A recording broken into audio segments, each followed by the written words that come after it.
Yo, what is up guys? Delboy here, aka Blue Collar Sports TV. Hopefully you guys are doing well. If you're new here, smash that like, hit subscribe, all of that good stuff. So, Moses Itauma splatters Dillian Whyte in one round, in which was a very disappointing pay-per-view main event on DAZN. Now, I've not spoken too much about this fight. I've been very inactive on my boxing channel recently. Just the whole boxing world right now isn't really taking my fancy, to tell you the truth. And it's events like this that just reinforce that kind of feeling I'm having right now. I paid a little bit of attention to this fight on build-up, mainly fight week really. One of the takeaways I had from fight week leading up to this fight was the energy of Dillian Whyte. Acting like he was castrated. Acting like he was dosed up on SRIs and antidepressants.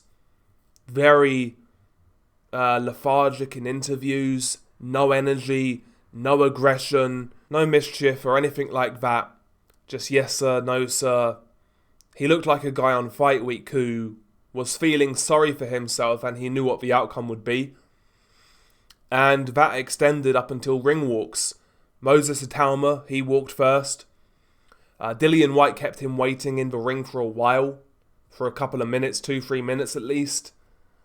Dillian Whyte then made his ring walk. To me, he looked pretty cold, like he didn't get a good sweat on. Not only that, on the ring walk again, looked very lethargic. Didn't look into it, looked like he would rather be anywhere else.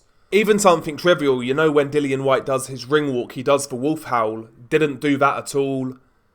Just looked like he knew what was up. He knew what time it was. Now, is that because Dillian Whyte knows he's shot? Which I think he is way past his best, and I said that before the fight, but could it have been more than that? I think it's possible. I think it's very possible. Because, again, the energy just wasn't there. I feel like Dillian Whyte's the type of fighter to, even if he's shot, he'd probably be the type of guy to delude himself into thinking he has something. And I feel like even if you see a shot fighter, you can tell when a shot fighter is still trying to win a fight. And I didn't see that from Dillian Whyte here. I really didn't. Just on the whole build-up, the ring walk, everything. Just didn't look right. And I had that feeling right as I saw the ring walk. And as I saw more interviews from Dillian Whyte leading up to this fight. The fight started and Dillian Whyte came out with this weird side-on cross-arm kind of defense. That's that whole Buddy McGirt thing. Came out trying to box from range, firing the jab, trying to fire it to body, to head, etc. Tried to go up and down with it, but he was falling short with the jab. I said in my pre-fight video, I felt Dillian Whyte's best chance, considering he's past his best, considering he's seen better days, considering his punch resistance is waning. I felt his best chance was just to roll the dice and just bum rush him, high guard, maybe jab your way in and just throw overhands and hope something lands. Hope you can test that chin and roll the dice. But, Dillian did the thing that I felt he shouldn't do, which was jab in front of Moses and just stand off and, try and box your way into the fight and feel yourself out kind of thing. Moses has quicker feet, quicker hands. He can see that shit coming and he can counter. Dillian Whyte's feet are stuck in cement. They always have been. They're worse now. He doesn't bring his hands back quick. That style, that game plan was always going to be all wrong in my opinion. And yeah, you could tell the speed difference right away. Itauma was beating him to the jab. Started well. Started quick. First combination, Moses threw it. Backed up Dillian. Dillian then kind of, after the first combination he took, he got really low. And Moses then landed like an overhand left that hit the top of his head. Top of Dillian Whyte's head. And it made Dillian Whyte stagger. Dillian Whyte goes back to the ropes. Itauma opens up again with another combination. It moves Dillian Whyte across to the corner. At that point in time, I think Moses landed another combination that culminated in a right hook to the temple. Then Dillian Whyte goes down, sort of belly first on the canvas. Dillian Whyte does beat the count, but he's on unsteady legs and the referee calls it off. Dillian Whyte complains like a half-assed complain job at the end, but I don't think he was there to win personally. Could the referee have let it continue? Possibly.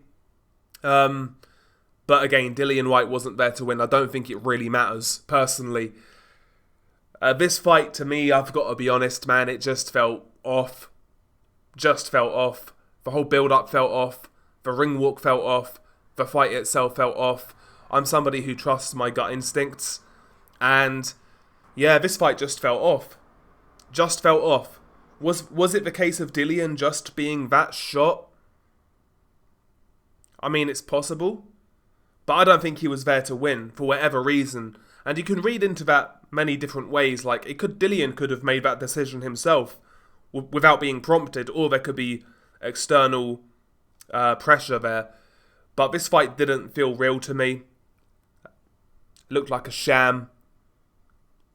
What else can I say? Like, am I the only one who, like, the end? Not just the fight itself, ignore the fight, but the whole energy and the build-up just felt so weird. The ring walk felt so weird for Dillian Whyte. And the fight looked weird. Everything looked weird to me. I'm not even gonna rant and rave about it, man. It's like, it is what it is. It's boxing, isn't it? It's boxing. We're gonna hear now about, Moses is the next best thing since Mike Tyson. For me, that fight just didn't prove anything, I've got to be honest. Dillian Whyte's a name on paper, but, boxing isn't fought on paper. What I saw in the ring, my nan could have knocked out Dillian Whyte, and she's been dead for God knows how long. Do you know what I mean? Awful. The fact that it was on a pay-per-view, the fact that headlined a pay-per-view, disgrace. Absolute disgrace. For me, that's another L for Turkey. Turkey Al-Sheikh and Riyadh season. That's probably the worst. Now, I'm not going to go that far, because there was a couple of good fights on the undercard. Adalai versus Hrgovic was a good fight. Goodman versus Nick Ball was a good fight. By the way, the scorecards in that fight were an absolute joke. That was razor close. I felt Ball maybe did enough, but for me it was razor close. I felt Goodman got fucked on the cards there. But yeah, that main event was dog shit. Absolute dog shit. Fuck Dillian Whyte, didn't try, read the script, whatever you want to fucking say. Robbed the bank. Moses Itauma, for me, we don't know any more about him. Clearly a talented guy in terms of athleticism. He's very quick, he's very explosive, he's got a hell of a lot of raw potential. I still think he is the best prospect in heavyweight boxing. But it feels like there's a lot of manufacturing going on right now, And for me, this wasn't very subtle, put it that way. Am I the only one who felt this one was weird? I can't be. I know there's going to be people in the comments who agree with me, but sometimes you see things that it looks so obvious that you feel like everybody should be on board, but it's boxing, isn't it? A lot of his stooges are going to be creaming their knickers over this one, but it is what it is. I'm disappointed with what I saw, to tell you the truth, in terms of like the product. Yeah, really disappointed. Just felt off. Felt like a waste of my time. Felt like my time got robbed, to be honest with you. But yeah, there we go. More for me for watching that shit. Is what it is, mate. Is what it is. Now, what's next? Dillian Whyte should retire. Don't show your face again. You robbed the pay-per-view loot. Just stay in hiding, I guess. Moses Itauma. What's next for him? I mean, the crowd were saying Usyk in his post-fight interview. He seemed non-committal on Usyk. He was saying that Parker and Caballero deserved a shot more. He is right about that, but I don't like that energy. That translates to Usyk's still not old enough. Usyk's not 42 yet, basically, is what that translates to, if we're being honest. Yeah, this whole thing was a sham. Absolute sham. From start to finish. Sham. And I feel like anybody telling you any different is just lying to you. There we go. Anyway, share your thoughts below. Peace.